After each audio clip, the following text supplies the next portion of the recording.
Selamat siang Bapak Ibu Saudara sekalian. Jumpa lagi dalam perundangan firman Tuhan di siang hari ini. Untuk itu mari kita berdoa. Allah Bapa yang penuh kasih karunia dan puncak karya-Mu dengan mengaruniakan anak-Mu yang tunggal untuk menyelamatkan kami manusia berdosa ini. Ajari kami juga ya Tuhan dalam kebenaran dan hikmat melalui perenungan firman kali ini.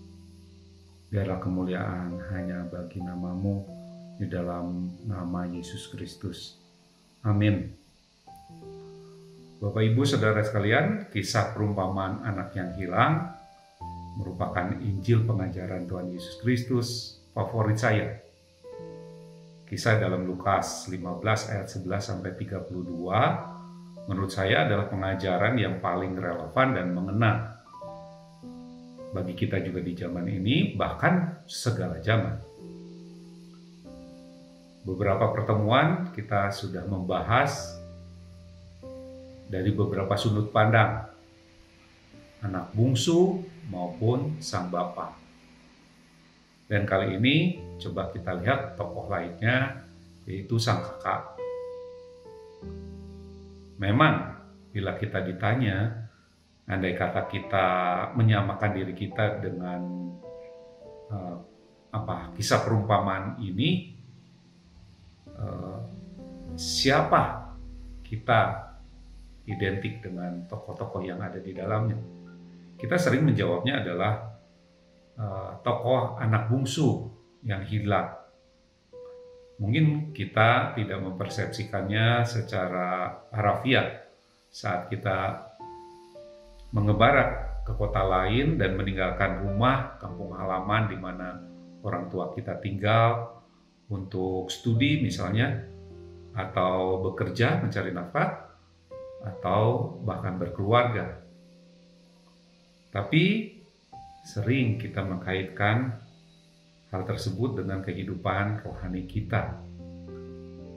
Kita sering meninggalkan Tuhan, rumah Tuhan, dalam menjalani kehidupan itu, mengejar ambisi kita, ego kita, memuaskan hasrat kita terhadap harta, kekayaan materi.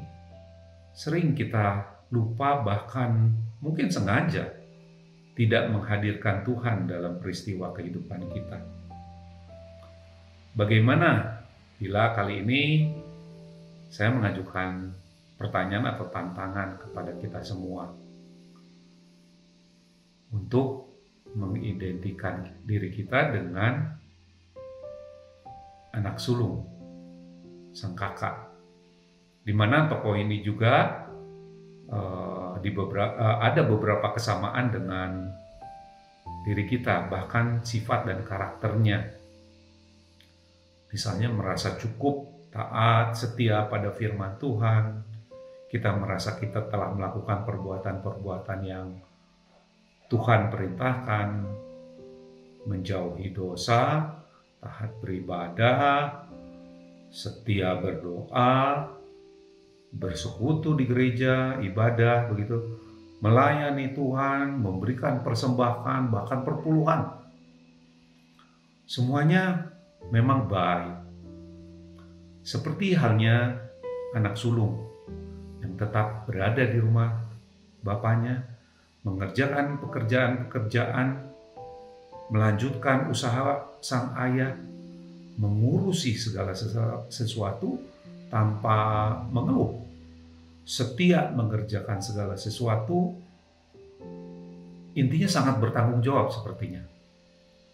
Sepertinya juga wajar ketika sang kakak ini sangat marah, tersinggung saat ia mendengar dan melihat ketika ayahnya menyambut hangat kepulangan dari sang adik dengan memberikan hal-hal yang terbaik baginya, mengenakan jubah terbaik, memberinya cincin, dan bahkan mengadakan pesta. Anak yang hilang, yang kurang ajar, yang telah menyakiti hati, perasaan bapaknya, dengan meminta warisan dan menjualnya, lalu pergi ke negeri yang jauh. Dan juga ia mungkin mendengar bahwa adiknya itu menghabiskan hartanya dengan berfoya-foya dengan para pendosa. Sangat tidak layak untuk disambut seperti pahlawan yang menang perang. Di lubuk hatinya terdalam, sang kakak juga sebenarnya menginginkan hal-hal yang sama. Berpesta dengan teman-temannya, memuaskan kesukaan hatinya. Ia mungkin iri, merasa bahwa juga haknya terampas ketika sang adik kembali. Ia merasa adiknya tidak layak mendapatkan semuanya itu. Bahkan sepantasnya adiknya itu mendapat hukuman, diusir mungkin dari rumah sang bapak. Hal itu lebih pantas, pikirnya. Coba kita selidiki, bukankah kita juga banyak kesamaan dengan tokoh sang kakak ini? Kita cenderung mencibir pada pihak-pihak yang dirasa telah merugikan kita, banyak orang bahkan memboros-boroskan, bersalah, bahkan berdosa kita anggap. Bukan saja pada pihak-pihak yang nyata-nyata bersalah, tapi juga kepada saudara-saudara kita sendiri. Kita bisa iri hati, mengkritik hal-hal yang sebenarnya sudah cukup baik dilakukan. Misalnya pada teman-teman atau saudara-saudara seiman kita yang duduk dalam kepemimpinan gereja misalnya. Biasanya seringkali kita juga melakukan protes, tapi tanpa mau berpartisipasi, tidak memberikan solusi.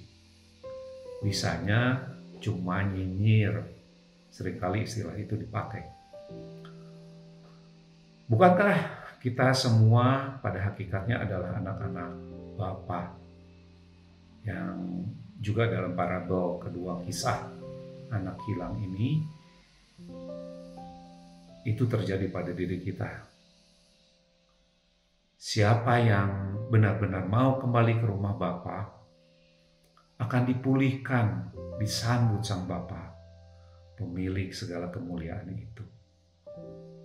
Mari kita renungkan, maukah kita menyambut saudara-saudara kita dengan sukacita, apapun kejadian sejarah atau latar belakang kisah buruk.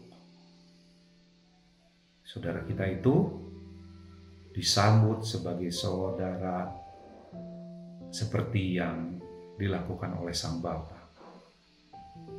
Sampai jumpa dalam pertemuan berikutnya. Tuhan Yesus memberkati. Amin.